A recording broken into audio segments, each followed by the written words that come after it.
Now, every parent out there dreams of one thing, which is a teenager who prays because they want to. This is the holy grail. This is what we all seek. A teenager who prays because he wants to, not because he's being forced to. So the question is, how can we nurture that? How can we create a heart that wants to stand before Allah?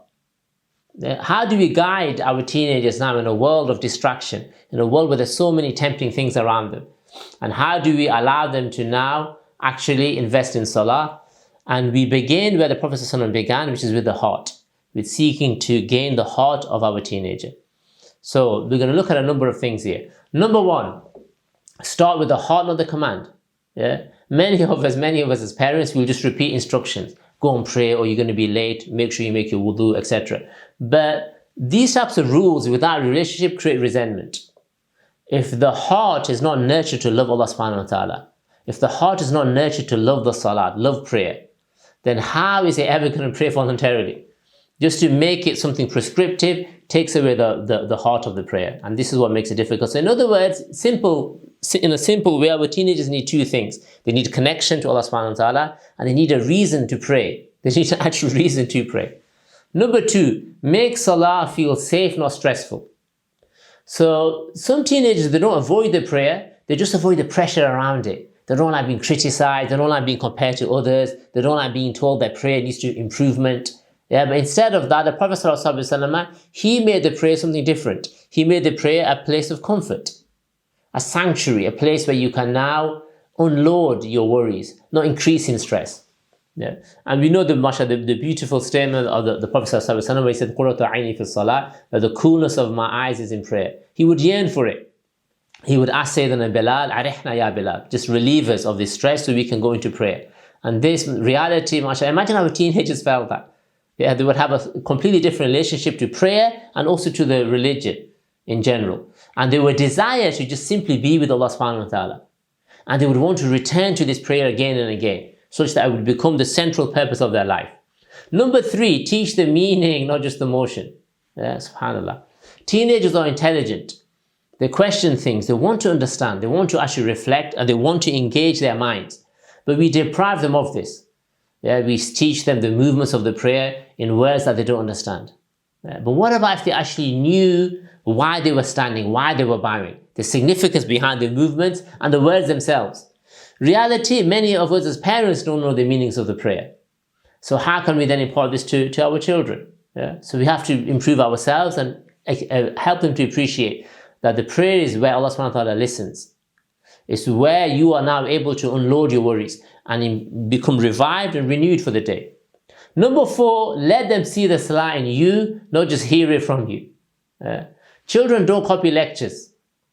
They copy actions and they copy states and realities. So if your teenage son or teenage daughter sees you rushing through your salah, complaining, just fitting into your day, and then you want your teenager to cherish the salah, no, it's not going to happen. Whereas if they see you praying slowly, I've seen this with some of my dear friends where they'll spend 5-10 minutes praying, and I've seen their teenage son, the same thing, spends 5 minutes in sujood. So the teenage boy I know who lives in the UK, surrounded by kufr, and yet he still prays in ways that puts many of us to shame. Number five, celebrate every step. Like when your teenage child is improving in the prayer, celebrate this. Remember, like, progress is not linear. They're not going to go from A to B to C all the way to Allah. There's going to be good days, bad days, frustrating days, days where they cry and scream, days where they're happy to do what they're happy to pray. There's going to be ups and downs. And we have to remember that our role is to ignore the negatives and to really accentuate, really focus on the positives. Yeah, to never mock mistakes and to praise effort as much as we can.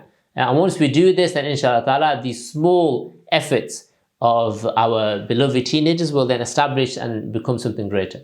Number six, perhaps most importantly of all, connect salah to their real struggles. The salah, the religion of Islam has to become relevant to the lives of our young people. So collect their salah to that. So for example, now we have an anxiety epidemic amongst young people.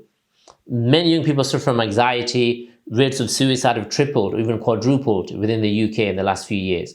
So help them to understand that the salah is a tool that will help them to manage their anxiety. It will help them to have clarity when they're stressed. It will help them to calm their heart. I remember a dear friend of mine who was a police officer. He said that once he started his career as a police officer, he had to pray Salah every day in the masjid, especially the Fajr prayer, just to get through the day, just to deal with the stresses of criminality and the difficult situations he was in. So we need to remind our teenagers of that. In conclusion, we don't want our teenagers just to be robots that pray on time. We want teenagers to be beings that are returning back to Allah subhanahu wa ta'ala. Teenagers who feel loved by Allah subhanahu wa ta'ala even despite the difficulties, despite the heaviness of the world around them. Yeah? Teenagers who stand in salah because they need it. They need to be in prayer. It's as fundamental to them as their food, the food that they eat, the water that they drink. It's an essential part of that. And this is exactly how the Prophet ﷺ did it. Yeah, he raised children in this way, and he raised teenagers in this way. He raised them to be people who loved Allah subhanahu wa ta'ala. And he did this through wisdom, and he did this through love.